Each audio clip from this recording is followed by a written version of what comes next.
आज के इस वीडियो में मैं आपको खुशामदीद कहता हूँ। मेरा नाम है डॉक्टर रेहान और मैं एक फ़िज़िकल थेरेपिस्ट हूँ।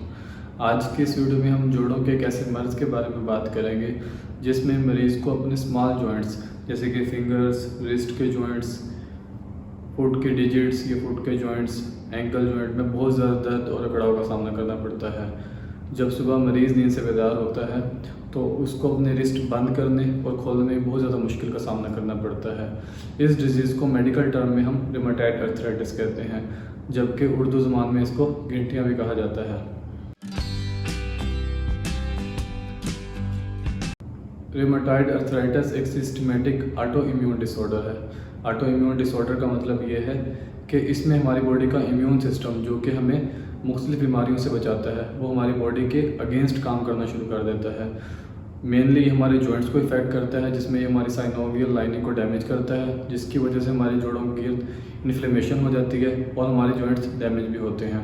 इसके अलावा ये हमारे डिफरेंट सिस्टमेटिक डिजीज़ भी काज करता है, जिसमें कार्डियोवास्कुलर डिजीज़ हैं, पल्मोनरी डिजीज़ हैं। इसके अलावा ये हमारे आइज़ को भी इफेक्ट करता है। इस वीडियो में मेनली हम जॉइंट्स के ऊपर बात करेंगे।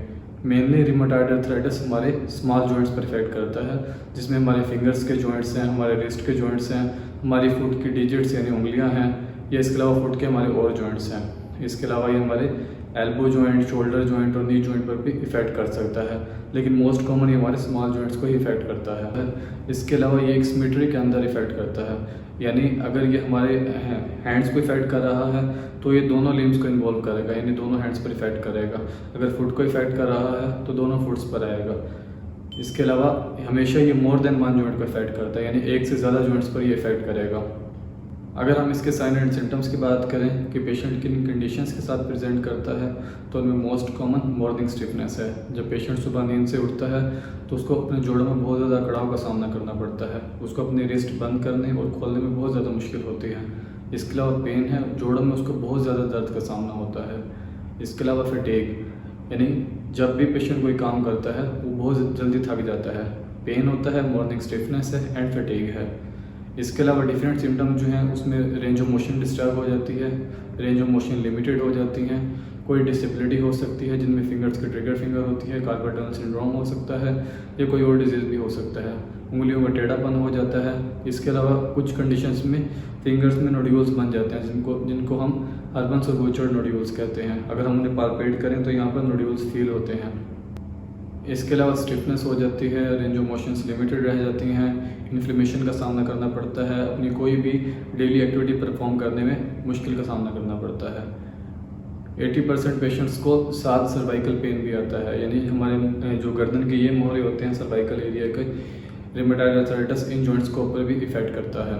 अगर हम इसके डायग्नोस्टिक टेस्ट्स की बात करें तो उसमें सबसे पहले हम ESR करवाते हैं, जो कि हमें इन्फ्लेमेशन के बारे में बताता है। इसके अलावा C रिएक्टिव प्रोटीन करवाते हैं, जो कि हमें जॉइंट्स और मसल्स की इन्फ्लेमेशन के बारे में बताता है। RA फैक्टर करवाते हैं, अगर तो टेस्ट पॉजिटिव आ जाता है तो रिमेटॉइड आर्थराइटिस पॉजिटिव होता है। अगर टेस्ट नेगेटिव है और पेशेंट कई हफ्तों से दर्द में मुब्तला है तो उसके लिए हम NTCCP टेस्ट करवाते हैं, जिससे हम अपने डायग्नोसिस को कंफर्म करते हैं।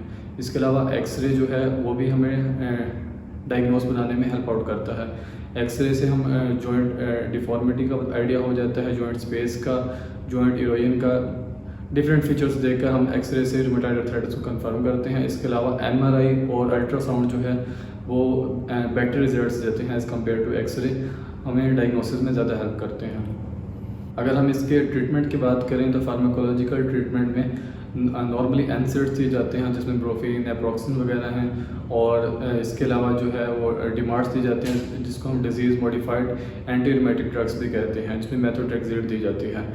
और इसका बेहतर ट्रीटमेंट जो है वो कोई रिमेटोलॉजिस्ट दे सकता है, क्योंकि वो इस चीज़ में स्पेशलाइज्ड होते हैं। और फिज़िकल थेरेपी जो है वो आपकी क्वालिटी ऑफ लाइफ को इम्प्रूव कर सकता है, आपके पेन को कम कर सकता है, जिसमें वो डिफरेंट मोडालिटीज़ का इस्तेमाल करते हैं, डिफरेंट टेक्निक्स का इस्तेमाल करते हैं, डिफरेंट एक्सरसाइज करवाते हैं, जिसमें रेंज ऑफ मोशन है, स्ट्रेचेस हैं, मोडालिटीज़ में टेंस हैं, या इसके अलावा IR वगैरह इंफ्रारेड डिफरेंट मोडालिटीज़ हैं, जो कि इस्तेमाल करके पेशेंट के पेन और क्वालिटी ऑफ लाइफ को बेहतर बनाया जाता है, जिसके ऊपर डिटेल वीडियो मैं नेक्स्ट बनाऊंगा। आज की वीडियो के लिए सिर्फ इतना ही। अगर अभी तक आपने हमारे चैनल को सब्सक्राइब नहीं किया तो सब्सक्राइब कर लीजिए और बेल आइकन के बटन को प्रेस कर दीजिए, ताकि मज़ीद आने वाली वीडियोज़ की नोटिफिकेशन आपको मिलती रहे।